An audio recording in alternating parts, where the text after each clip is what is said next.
Hello दोस्तों, मेरा पास एक लैपटॉप आया हुआ है G50 45 है। G50 45 मॉडल का लैपटॉप एक तो आया हुआ है लेनोवो का, ठीक है ना। उसमें प्रॉब्लम क्या था ना, नो डिस्प्ले का इशू था। तो नो डिस्प्ले का इशू अगर आपका पास लैपटॉप कोई भी आता है तो उसमें क्या करना है, जैसे फर्स्ट टाइम आने के बाद आप लोग को अपना चार्जर को लगा के टेस्ट करना है, ठीक है ना। या तो पार्टी का अगर चार्जर लाया है तो पार्टी का चार्जर अगर लाया है तो वो चार्जर को क्या करना है, अपना पास जो मल्टीमीटर है मल्टीमीटर निकाल के उसको मल्टीमीटर से चेक करना है, ठीक है ना। अगर आप सीख रहे हो और आप कोई इंस्टीट्यूट में सीख रहे हो या सीखने का इच्छा रख रहे हो तो पहले फर्स्ट ऑफ ऑल हम लोग को क्या करना है, कोई भी लैपटॉप आपका पास आए या कोई शॉप में आप काम कर रहे हो, ठीक है ना, जॉब कर रहे हो तो नया नया हो तो कोई लैपटॉप अगर अचानक आपका पास आ जाएगा, बॉस आपको बोलेगा ये लैपटॉप लो, इसको चेक करो क्या फॉल्ट है, ठीक है ना। तो आप क्या करेंगे, नर्वस नहीं होना है। जैसे लैपटॉप देखा है आप आराम से मल्टीमीटर लीजिए। पहले तो पट्टी का जो अगर चार्जर लेके आया तो चार्जर को चेक कीजिए। चार्जर चेक करते ही आपका अगर वोल्टेज वहाँ शो कर रहा है तो ओके है, कोई बात नहीं। अगर वोल्टेज शो नहीं कर रहा है, ठीक है ना, तो वोल्टेज अगर शो नहीं कर रहा है तो आपको क्या करना है, अगर आपके पास डीसी मशीन है तो डीसी मशीन लगा के देखिए। अगर डीसी मशीन नहीं है तो चार्जर क्या करना है ना, सिंपली चार्जर को आप क्या कीजिए, पॉजिटिव प्रोब को इन साइड करना है और नेगेटिव प्रोब जो है वो बाहर साइड में लगाना है।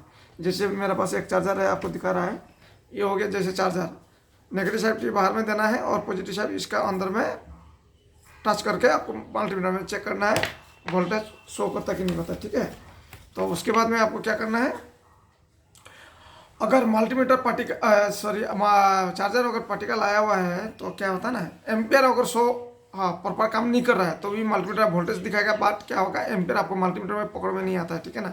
तो मल्टीमीटर क्या करना है, जैसे एडाप्टर का वोल्टेज तो शो कर रहा है लेकिन एम्पियर शो नहीं करेगा तो क्या लैपटॉप ऑन नहीं होगा, ठीक है ना।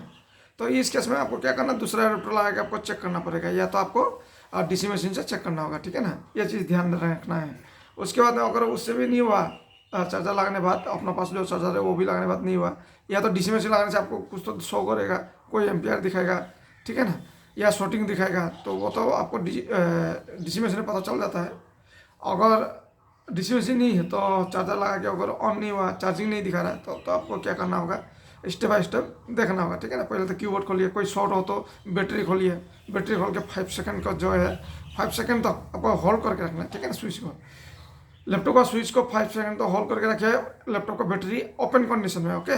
चार्जर भी मत लगाइए, बैटरी भी मत लगाइए, फिर 5 सेकंड आपको होल्ड करके रखिए। उसके बाद में फिर क्या करना है, चार्जर लगा के विदाउट बैटरी चार्जर लगा के आपको स्विच ऑन करके देखिएगा। तो अगर ऑन हो गया तो अच्छा बात है, क्योंकि उस कंडीशन में ऑन तो होता है, ठीक है ना, क्योंकि सारा सर्किट का जो वोल्टेज रीसेट हो जाता है, ठीक है ना। तो ये चीज़ हम लोग को ध्यान देना है। या तो आपका वाईफाई शॉर्ट होने से भी ऑन नहीं होगा, तो ऑन नहीं होने का रीज़न बहुत सारा है, तो आपको स्टेप बाय स्टेप देखना है। उसके बाद में लास्ट में जाना है आपका सर्किट तक, ठीक है। या तो सॉकेट खराब होगा, लैपटॉप का जो चार्जिंग जहाँ लगता है वो सॉकेट भी खराब होगा, तो इस टाइप का इशू आता है। अगर वीडियो को पसंद आए तो सब्सक्राइब कर दीजिए और लाइक कर दीजिए, ज़्यादा से ज़्यादा शेयर भी कर दीजिए। और नेक्स्ट वीडियो आपको कल तक में मिल जाएंगे। तब तक ले बाय।